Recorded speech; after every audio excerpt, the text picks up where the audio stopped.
네, 청취자 여러분 안녕하십니까? 2020년 3월 11일 고칼의 10분 브리핑 시작하겠습니다. 먼저 재민일보입니다. 톱기사 살펴보죠. 정부가 여행업과 관광 숙박업, 관광 운송업, 그리고 공연업 등 4개 업종을 특별 고용지원 업종으로 지정했다는 소식입니다. 2016년 조선업을 지정한 이후 두 번째 사례라고 하는데요.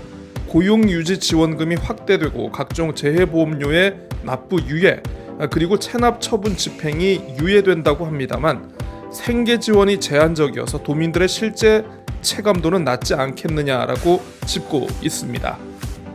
전기차 이용자의 상당수가 유지비 절감 효과에 만족한다는 제주도 전기차 정책연구센터의 조사 결과가 나왔습니다. 이용자의 70% 가까운 응답자가 10만 원에서 30만 원의 운행비를 절감했다라고 하는군요. 제주 지역 코로나19 확진자와 밀접 접촉한 자가격리 대상자가 오는 16일로 모두 해제될 예정이었는데요. 잠시 후에 보겠습니다만 최근 제주를 다녀간 서울 지역 40대 여성 어젯밤 늦게 확진 판정을 받았다고 합니다. 기사가 좀 안타깝게 됐습니다. 더불어민주당에 이어 미래통합당 역시 총선 예비주자들의 내분이 불거지고 있습니다. 제주시 의뢰 김효 예비후보가 부상일 예비후보의 출마 경력 고의 누락 의혹을 제기하는 기자회견을 열었는데요. 미래통합당 제주도당 내부에서는 이게 내부 총질 아니냐 이런 목소리가 나오고 있는 것 같습니다. 그런가 하면 최근 경선에서 컷오프된 고경실 전 제주시장의 지지자 1,500여 명이 미래통합당 탈당계를 제출했다고 하는군요. 자꾸 얘기는 나오고 있는데 정작 예비후보 본인의 입장 표명 늦어지고 있습니다. 왜 그럴까요? 코로나19 확진자나 격리자 등의 병원 또는 자가 거소 투표가 가능해질 전망입니다. 공직선거법에 따라 오는 24일부터 28일까지 선관위에 신고해야 하는데요. 신고기간 이후에 확진 판정을 받거나 격리자가 되는 사례는 이 거소투표 대상에서 제외된다고 합니다. 이게 분명 논란의 소지가 좀 있어 보이긴 하는데 이 사람들을 이제 어떻게 되는 건지 좀 구체적인 설명이 있으면 좋으련만 기사가 짧게 끝나서 좀 아쉽군요. 제주일보로 넘어갑니다. 감염병에 대비하기 위한 위기관리기금 신설 필요성을 톱기사로 전하고 있습니다.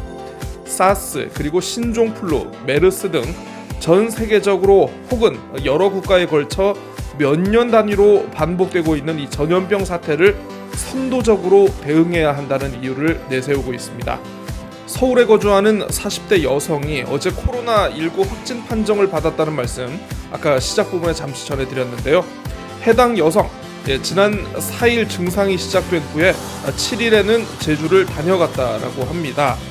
제주도가 어제 늦게 이동 동선을 파악해서 공개를 했는데요.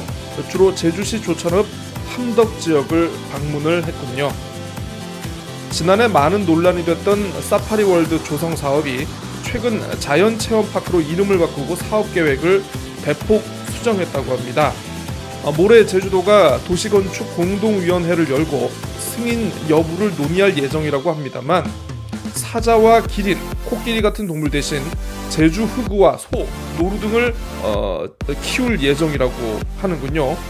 위원회가 지구단위 계획을 통과시키기만 하면 행정심의 절차가 모두 끝나서 개발 승인만 남았다라고 소개하고 있습니다. 제주시가 내년 국비사업으로 갈비집 밀집 지역에 냄새 저감시설 설치 지원 사업을 추진할 예정이라고 소개하고 있습니다. 고기를 구울 때 나는 연기가 미세먼지를 유발하는 것은 물론이고요. 악취를 일으켜서 상가 인근 주민들의 민원을 유발하기 때문이라고 하는데요. 환경부가 긍정적인 의견을 보였다고 하니 사업에 청신호가 켜질 것 같습니다. 한라일보입니다. 제주도 해양수산연구원이 최근 3년간 해양생태환경 실태 조사를 벌였습니다. 지난 4일자 브리핑에도 제가 잠깐 소개를 해드린 것 같은데요. 관련 내용을 기획 보도한다고 합니다. 일단 첫 기사는 도내 8개 하수처리장 가운데 보목과 색달 그리고 서부 등 3개 시설 주변의 수질평가가 5등급으로 나왔다는 내용 톱기사로 전하고 있습니다. 재민일보가 체질적으로 강한 거부감을 보이고 있는 제주국립공원 확대 논의가 좀처럼 진도를 나가지 못하고 있습니다. 코로나19 여파로 공청회가 지연되고 있기 때문이라고 하는군요. 코로나19로 일선 학교 개학이 3주가 연기되는 초유의 사태가 벌어졌죠. 온라인을 활용한 가정학습을 지원하겠다라는 교육당국의 대책이 무색한 상황이 됐습니다. EBS 등을 활용하라는 지침만 제시하고 있을 뿐 충분한 안내도 없이 뭘 어떻게 해야 할지 모르고 있다라는 지적인데요. 제목처럼 툭 던져놓기만 했다는 겁니다. 네. 다른 지역 교육청이 구체적 학습 예시를 제시하고 관리하는 것과 비교해서 제주도 교육청의 대응이 너무 허술하고 안일한 거 아니냐 이렇게 꼬집고 있습니다. 교육감이 경수주를 놓다 보니까 이런 일이 발생하는 게 아닌가 싶네요. 물류 배송 작업이 지연되면서 제주로 와야 할 공적 마스크 2만 장의 배송이 차질을 빚었다는 기사입니다. 약사회가 담당하기로 한 공적 마스크 7만 3,500장 가운데 2만 2천 장이 전달되지 않은 것인데요. 이게 정말 물류 배송 때문에 오지 않은 건지 아니면 다른 이유가 있는 건지 제주도 보건당국이 물량 관리에 보다 신경을 쏟아야 할 것으로 보입니다. 마지막으로 제주신보 보겠습니다. 코로나19 사태로 추경 편성이 시급해졌지만 가용재원이 없어 고민인 제주도의 상황을 머릿기사로 전하고 있습니다. 주로 지난해 집행하지 못한 예산 잔액인 순세계 잉여금 그리고 중앙정부가 주는 교부세로 추경 예산을 편성한다고 하는데요. 순세계 잉여금의 상당 부분은 이미 본 예산에 반영을 해버렸고 교부세의 규모도 그다지 크지 않을 것이라는 전망이라고 합니다. 결국 어디에서 재원을 끌어와서 추경을 편성을 해야 하느냐 이게 문제인데요. 민간 사업자의 보조금 10%를 감행하겠다라는 계획 이거 어떻게 진행되고 있는지 모르겠습니다. 2000년 이후 제주에서 치러진 역대 총선 항상 4.3이라는 이슈에 영향을 받았습니다. 올해도 예외는 아닐 것 같은데요. 특히 특별법 개정안이 주목됩니다.